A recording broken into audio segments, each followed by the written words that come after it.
a rock star, man. He knows how to put on a show. I'm just floored by this man.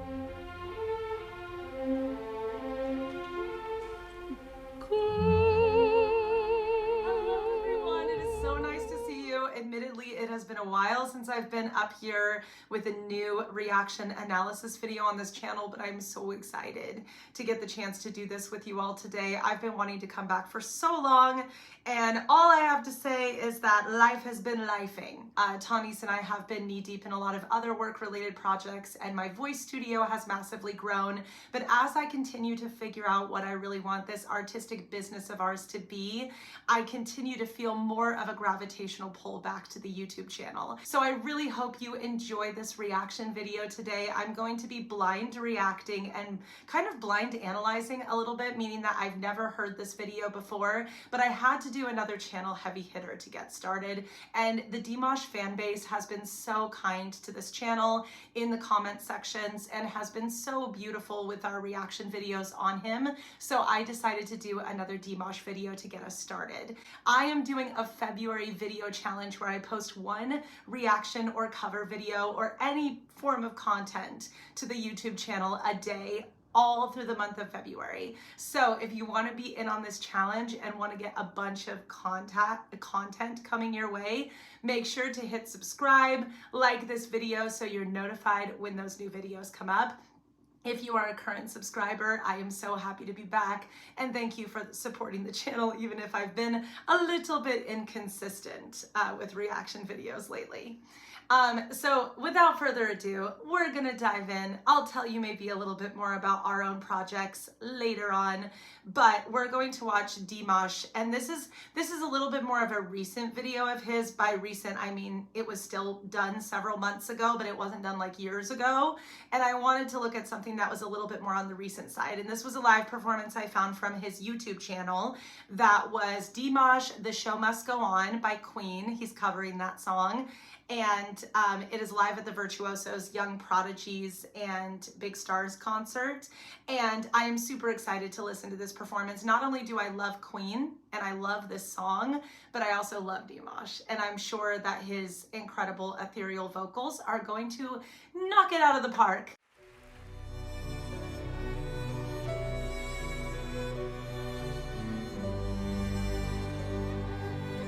Oh my gosh, the orchestral arrangement is so beautiful already.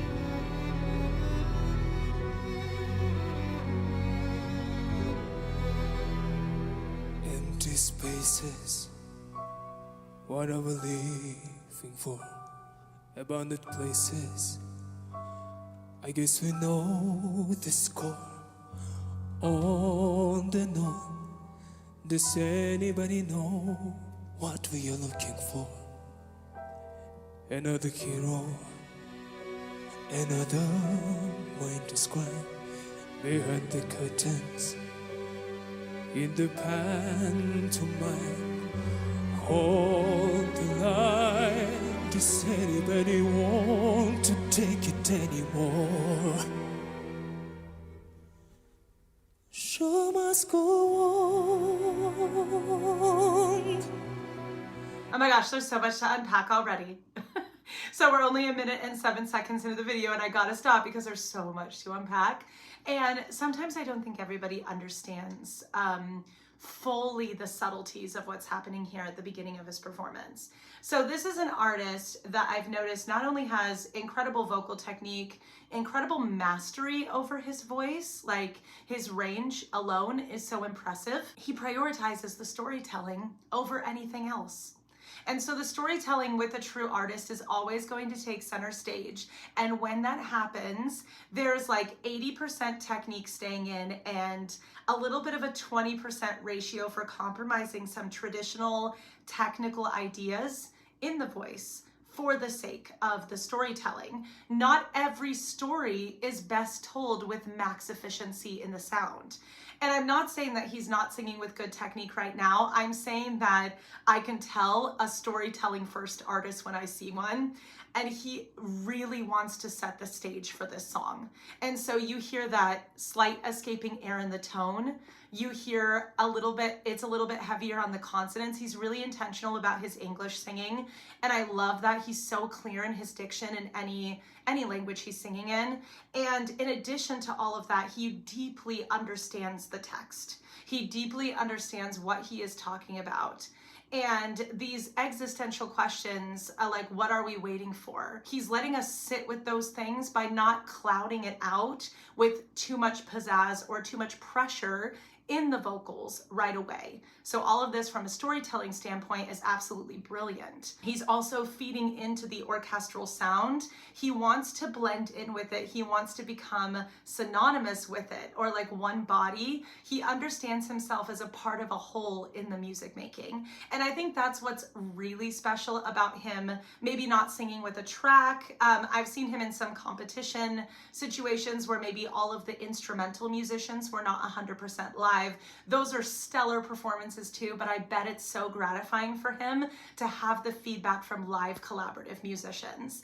And this orchestral arrangement is so swelling and beautiful that as a singer who has sung with an orchestra myself, I know from experience that that overtakes your body. And if you kind of let your body be in that state of fluidity, because singing is movement, it really can possess you and create a magical vocal performance. And that is what he's doing here. He's letting it take over him, and therefore he's able to more accurately reflect the message to the audience. It's really beautiful how he's also approaching this first chorus moment, not too climactically. He's not putting all his eggs in one basket. He's not giving away everything right away. He's letting us have that gradual build. So let's see where it goes.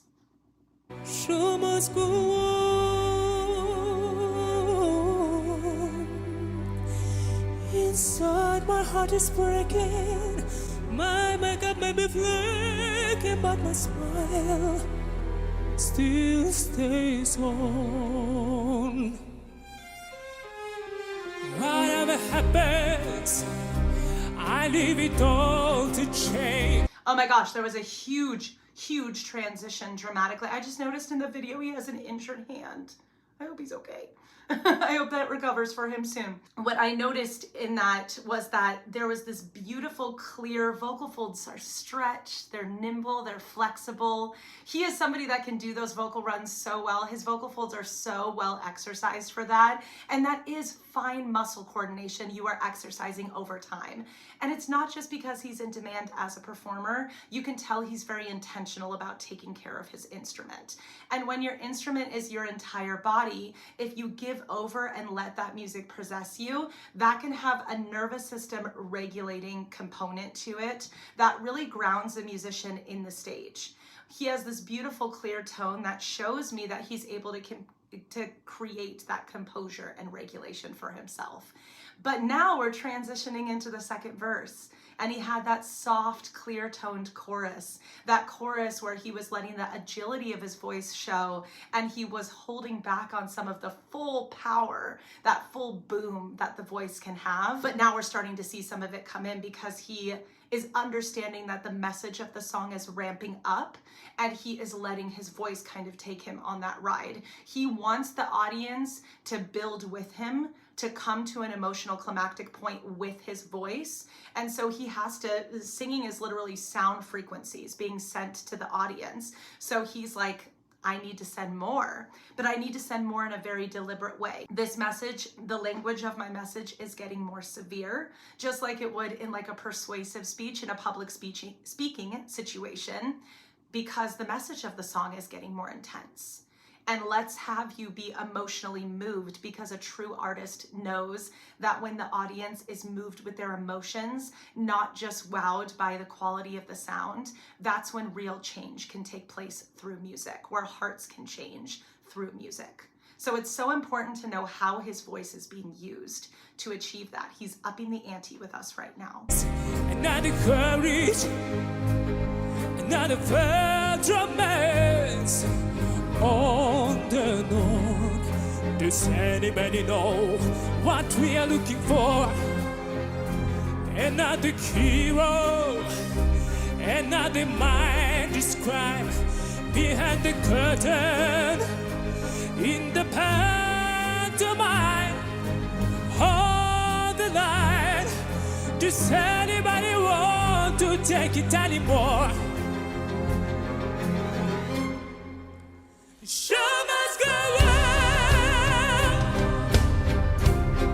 If you notice, that is the first time where we really see the operatic side. Those rounded vowels come out. He knows that he needs a little bit more space for those. And he was allowing himself to be more meditative and melancholy in that first verse. And now the anger, fed uppedness of some of these philosophical questions that are being answered in the song, that inner rage of kind of putting the world's issues under a microscope like art can, is coming out in his voice. And so he's letting that happen. The vowels have to be rounded and more open to do that, but he is also allowing his body to have fluid movement while he's singing so that there isn't too much pressure being put on the chords, and the body is able to reinforce that sound holistically. We can't be sending too much of our energy to one part of our body. Otherwise, as a singer, we can get really, really tense or tight. And what he is allowing himself to do through his movements is he's letting his artistic interpretation also keep his nervous system regulated and in control during this performance. He is allowing himself to get anger in there, but by means of projection, not let his nervous system be overtaken by the classic expression of anger. And so yes, he is sincerely feeling it, but he's also cognizant of what his instrument needs. The level of brain awareness that it takes to actually create sound like this, pitch comes from your mind. You know, and then in addition to that, it's all this fine muscle coordination in your body that is happening all at once. It is miraculous that we can use our body as an instrument like this. And his is so finely tuned that he can even challenge it and have flexibility with it and be dynamic with it and still know that he can stay in control. Let's see what he does now that the big operatic vowels are there.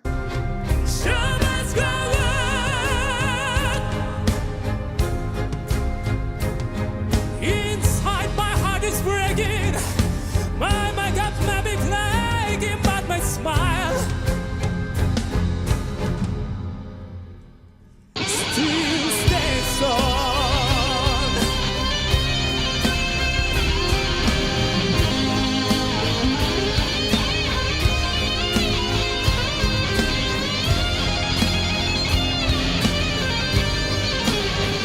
Is that an electric violin? That is insane. I also just looked at his backup singers because they showed them in the video. They are so young. I love that he works with young people. Can you imagine how inspired you would be singing on stage with a singer like this, with DIMASH? I would be starstruck as a 30-year-old woman that has been actively working in music full-time for years now. I cannot imagine what these kids feel, but they are doing such a good job keeping their poise too, and I just love that he's willing to do performances like this. It's incredible, his heart for that. But in addition to that, he really gives the other performers their due on stage. He reinforces them through his movements and through his support. When we jam out to another instrumental solo as a singer, when we're not supposed to be singing in that moment, we're supporting them. We're reinforcing that. We shouldn't be trying to hog or overtake that attention for ourselves. We should be letting them have their moment as gracious collaborators. It's these like little subtle things as a musician myself that's been in these situations that I can pick up on and be like, he must be such a beautiful person to collaborate with. If you want to hear more from the Music Cecilia channel and brand, I have some of my own original music I'm releasing. My song Healing Myself with its own music video, collaboration with my beautiful friend, pianist and arranger Aaron Carney, and the music video was actually directed by Tanis, my husband, the other reactor on this channel. That will be coming out really soon and releasing to the YouTube channel at the end of February. In addition to that, my album, Expose, it's kind of, this is its cover. This is a single record that my friends gifted me for Christmas, and I just think it's so beautiful. That is my indie record, and the first 6 songs are out on popular streaming platforms now, and it's kind of just this like down-home record that takes a lot of different genres, from country to rock to jazz elements to pop, that I grew up listening to and loving, and kind of combined them all into one diary of my coming-of-age story. So if that's something you're interested in, the slow dance music video is also currently available on the Music Cecilia YouTube channel. My soul is painted like the wings of butterflies. of yesterday, recall but never die. I get there, my God. Yeah, yeah, show must go on.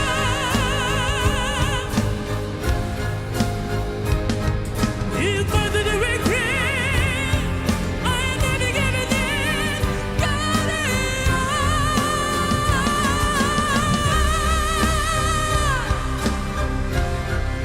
How are we sustaining those high notes? Let's talk a little bit about that, because there is so much efficient singing happening. First of all, you see him bending down. High notes are best in a singer when they are perceived as low, but not low in a pushed way, low in a fluid way. He is bending down, but he is also moving at the same time. He's not bending down and staying static. The combination of those two movements for a singer can often re-cue the body back to a lower place. I talk a lot with my musical theater performers in my studio, especially, how sometimes we get nervous on stage and we'll forget that the lower half of our body exists. We will just be there kind of frozen in time and feeling like we don't really know what to do with all of this pent-up energy, and then that turns into tension. He is easing the tension in his body with the way that he is strategizing his performance, and it also creates a more dramatic, compelling performance for the audience. In addition to that, his vowel is nice and open. Those upper notes need more space to reverberate. He's probably feeling a lot of feedback and vibrations in his skull. That's pretty typical, but he is always sending the sound outward. And we as singers are never going to accurately hear what our sound sounds like. It's sort of tragic in a way, but if you think about it, when a singer is singing with really good technique, they are giving, they are not hogging that instrument for themselves. My voice instructor that I still work with for tune-ups and mentorship help in my career, she really talked to me a lot about how any sensation we're hearing inside of our heads is not a sensation that is being shared. And anything that sounds really good only inside of our heads is usually not being projected out. But he has a lot of fluidity, a lot of really nice even vibrato, a lot of spin to those upper notes that feels really easy, sounds really easy to the ears, because he's projecting everything out and forward, which is a testimony to his technique and also his ability, like I said before, to remain regulated and poised on stage. So those are some of the fundamental building blocks of high notes and making beautiful fluid high notes. A body has to be in a state of motion, fluid motion. It's almost like dance when we're using it as an instrument in any way, and singing is no exception to that. And it doesn't matter the genre. This is the case when you're belting or when you are singing in your head voice. This has kind of a head voicey ring to it. So this is not complete, this is not belt by any means necessary. This is kind of a rock-edged operatic sound. That's how I would categorize it. And it is glorious and fluid because everything he's doing, he is giving to his audience.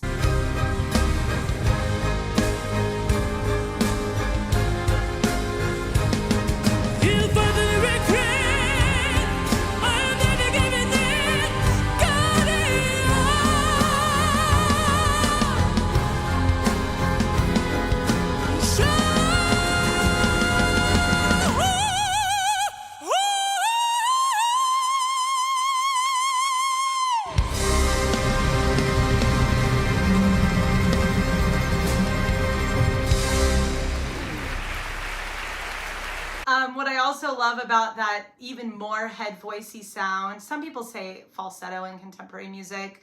Those terms end up kind of being used interchangeably sometimes. But that head voicey sound that sounds a little bit operatic soprano-esque, that is such a pressure release for his voice. So that actually is relieving pressure. It not only creates this more gratifying climactic moment at the end of a song for the audience because it's an even higher note and it's going to be a naturally really resonant part of the voice, but he knows if he strategizes it that well, he can take his voice out of a highly pressurized place. And male instruments, there's exceptions to every rule. So I want to stay super inclusive with this. But an instrument in the physiology of somebody who has a lot of testosterone usually is a lot more inherently pressurized. They're very pressurized voices. And so any way to relieve that pressure functionally in performance is very advantageous for the singer and shows that he, once again, knows how to strategize his voice. It's really interesting because I've actually gotten some critical comments that I'm not like, ugh, or like crying my eyes out every single time I do like a blind reaction on the channel. My brain doesn't really work that way. I just get really, really excited. So if you see me smiling a lot in the video, if you see me seeming really, really excited about what I'm talking about through the tone of my voice and stuff, that's me having an emotional response. They just thrill me because they remind me of the miraculous things that the voice can do. And if anything, that makes me feel hopeful and empowered for the future of the arts when we have artists like this. Keep the comment sections a safe place for everybody, please, including me. And I am so excited to catch you all in the next video as we continue this February challenge. Thank you to DIMASH. Please check out and support him as an artist as much as you can. And thank you so much to the DIMASH fans that come and visit these videos. We love you all so much here on this channel. Thank you for stopping by. I'll see you in the next one where you'll go on the nerdy journey with me once again. Bye.